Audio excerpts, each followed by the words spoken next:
নমস্কার বন্ধুরা, আজকে একটা ব্লগ নিয়ে চলে আসলাম। আজকের ব্লগটি হচ্ছে আমি প্রতিদিনই কি কি কাজ করি এটাই। তাছাড়াও আজকে ছেলের বাবা একটা ব্রয়লার মুরগি নিয়ে আসছে, ওটাই আমি কিভাবে রান্না করতেছি আপনাদের শেয়ার করব। তো চলুন দেখে নেওয়া যাক। এখানে আমার ব্রয়লার মুরগি এখানে কিন্তু 1.5 কেজি সাইজের নিয়ে আসছে। এবারে আমি মুরগিটাকে কেটে নিব।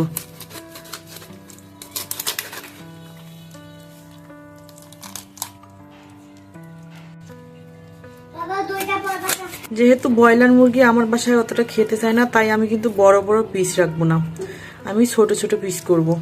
আমি বেশি ছোটও করব না, আবার বেশি বড়ও করব না। এই যে এই সাইজের করে নিব।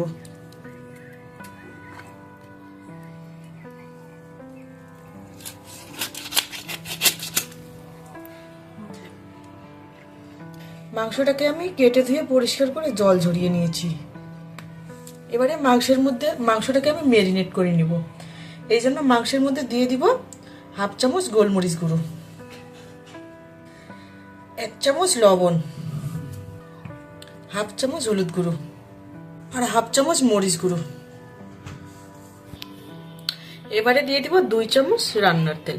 আপনারা যে তেলেই রান্না করেন না ওই তেলেই ইউজ করতে পারবেন, সরষের তেল হোক বা সয়াবিন তেল হোক। এবারে মাংসটাকে ম্যারিনেট করে নিব। মাংসটাকে মেখে নেওয়া হয়ে গেছে। এবারে আমি ঢেকে রেস্টে রেখে দিব 15 মিনিটের মতো। আপনাদের হাতে যদি আরো বেশি সময় থাকে তাইলে আরো বেশি সময় ম্যারিনেট করে রাখতে পারেন। আমার হাতে একটু কম সময়, তাই আমি 15 মিনিটের মতো রেস্টে রাখবো। দেওয়ার জন্য এখানে আমি 3টা আলু নিয়ে নিয়েছি। এবারে আলুগুলোকে 2 টুকরো করে নেব।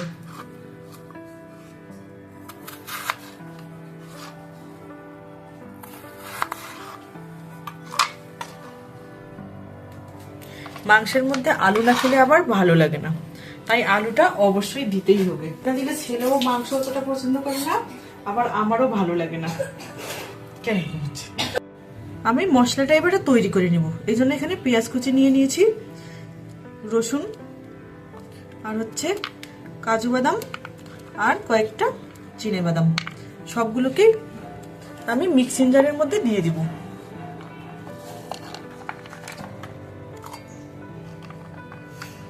দিব জিরে আর দিয়ে দিব 2-3টে কাঁচামরিচ। এবারে সবগুলোকে ব্লেন্ড করে নিব। আমার মশলাটা ব্লেন্ড করা হয়ে গেছে। রান্নার জন্য আমি এখানে নিয়ে নিয়েছি টমেটো 2টো, একটা তেজপাতা মাঝখান থেকে ছিঁড়ে, আর নিয়েছি লবণ 1 চা চামচ, হলুদ গুঁড়ো 1 চা চামচ, লঙ্কা গুঁড়ো 1.5 চা চামচ, আর এখানে রেডিমিক্স মুরগির মাংসের মশলা 1/2 চা চামচ, গরম মশলা গুঁড়ো 1 চামচ আর জিরে গুঁড়ো 1 চা চামচ। এই রান্নাটাতে আমি কম মশলা ব্যবহার করার চেষ্টা করেছি। আর নিয়েছি আলু, এখানে আমি 3টে আলু এরকম করে ডুমো ডুমো করে কেটে নিয়েছি। আর লাগবে আমার যে মশলাটা আমি বানিয়ে নিয়েছি ওই মশলাটা, আর এক্সট্রা কোনো কিছু আমি এই রান্নায় ব্যবহার করব না। মশলাটা আমি একবারেই জল ছাড়া ব্লেন্ড করে নিয়েছি। তো চলুন কথা না বাড়িয়ে মূল রেসিপিটিতে যাওয়া যাক। রান্নার প্রথমে আমি কড়াই গরম করে দিয়ে দিব রান্নার তেল। এই রান্নায় একটু তেলটা বেশি দরকার, কারণ যেহেতু আমি ঝোল করব না, ভুনা ভুনা করব, তাই তেলটা বেশি পরিমাণেই দিতে। এবারে আমি আলুটাকে ভেজে নিব। আলুর মধ্যে কিন্তু আমি লবণ হলুদ কিছু দিব না, এমনিতেই লাল লাল করে ভেজে নিব। আমার আলুটাকে ভেজে নেওয়া হয়ে গেছে, এবারে তুলে নিব।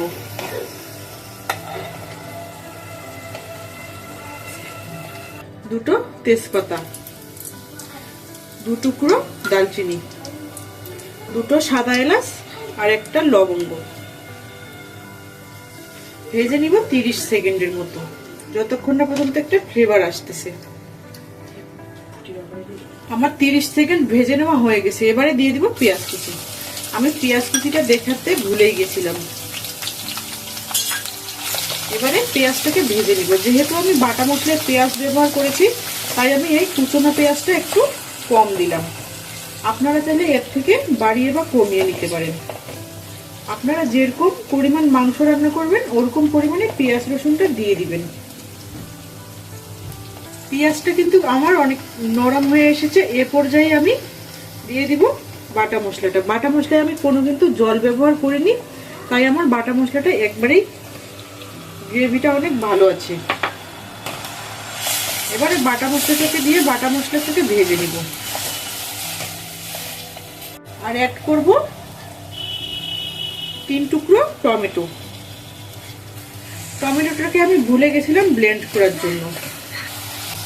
এভাবে বাটা মশলাটা দিলে ও পেঁয়াজ কুচি দিলে কিন্তু গ্রেভিটা অনেক সুন্দর আসে।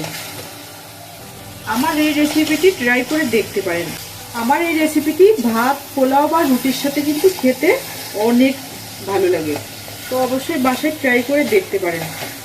যে কোনো অতিথি আসলে বা মেহমান আসলে আপনারা এই রেসিপিটি রাখতে পারেন, কিন্তু অনেক তারা খেয়ে কিন্তু অনেক প্রশংসা করবে। তো আমার মোটামুটি ভাজা হয়ে যাচ্ছে, দেখতেই পাচ্ছেন উপরে তেলটা ভাসতেছে। এবারে আমি যে মশলাগুলো নিয়ে নিয়েছি, এটা কিন্তু আমার মাপ অনুযায়ী আমি নিয়ে নিয়েছি। এবারে এই মশলাগুলোকে দিয়ে দিব।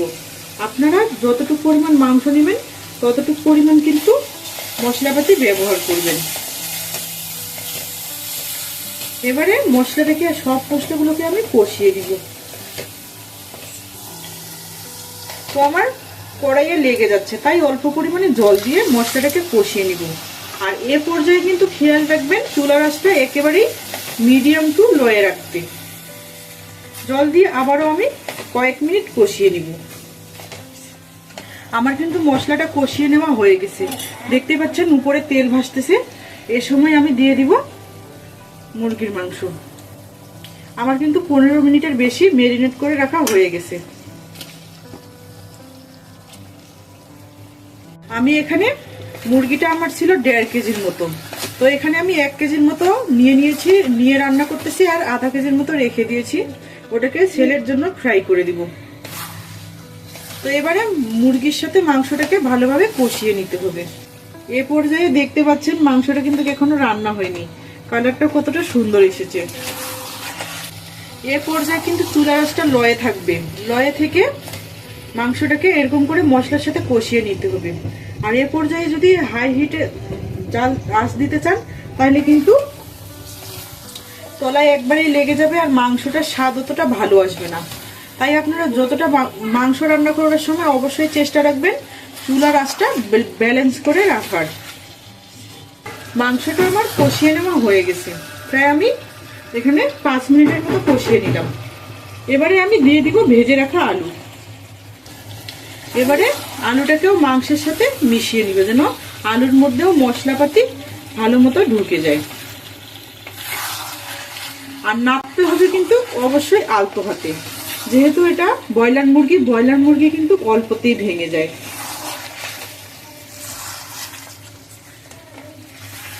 আর কষিয়ে নেওয়া হয়ে গেছে, এবারে চুলার আঁচটা হাইয়ে করে দিব, দিয়ে আমি জল অ্যাড করব। এখানে কিন্তু অবশ্যই উষ্ণ গরম জল অ্যাড করতে হবে, কারণ গরম জল দিলে রান্নার টেম্পারেচারটা ভালো থাকে। আর আপনি যদি কাঁচা জল দেন তাহলে কিন্তু মাংসটা কেমন যেন হয়ে যায়, আর কিন্তু রান্নার স্বাদটাও পারফেক্ট আসবে না। তাই অবশ্যই চেষ্টা করবেন গরম জলটা দেওয়ার। এবারে নেড়ে চেড়ে সাইডে লেগে থাকা মশলাগুলো আমি ঝোলের সাথে মিশিয়ে দিব। এবারে আমি ঢেকে দিয়ে রান্না করব, যেন আলুটাও ভালো মতো সিদ্ধ হয় আর মাংসটাও ভালো মতো সিদ্ধ হয়ে যায়। ফিরে আসলাম প্রায় 7 থেকে 8 মিনিট পর। জলটা অনেকটা শুকিয়ে এসেছে, এর পর্যায়ে কিন্তু লেগে যেতে পারে, তাই একবার ঢাকনা তুলে নেড়ে দিতে হবে। আর চুলার আঁচটা যেহেতু হাইয়ে দেওয়া আছে, চুলার আঁচটা মিডিয়াম টু লোয়ে করে দিতে হবে। এটার কালার দেখেছো কত সুন্দর এসেছে, আর আলু মাংস আমার প্রায় সিদ্ধ হয়ে এসেছে। আর আমি বেশিক্ষণ রান্না করব না, এবারে ধিমে আঁচে আরো আমি 5 মিনিটের মতো জাল করে নেব, যেহেতু আমি মাংসটাকে ভুনা রান্না করতেছি। দেখতেই পাচ্ছেন মাংসটার কালার কতটা সুন্দর এসেছে। আবারও আমি ধিমে আঁচে 4 থেকে 5 মিনিটের মতো জাল করে নেব। যেহেতু আমি ভুনা রান্না করব তাই ঝোল ঝোল হবে না। দেখতেই পাচ্ছ গ্রেভিটাও কতটা সুন্দর এসেছে। আমি আদা একটু তেল আর একটু জল দিয়ে কষিয়ে নিয়েছি। এবারে মাংসের মধ্যে এই আদার ফোড়নটা আমি দিয়ে দিব। এবারে মাংসের মধ্যে আদার এই ফোড়নটা আমি দিয়ে দিব।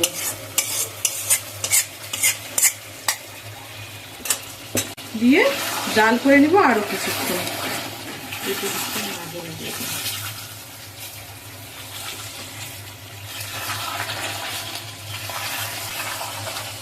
এরকম করে আদার ফোড়ন দিলে কিন্তু মাংসে একটা আলাদা ফ্লেভার চলে আসে।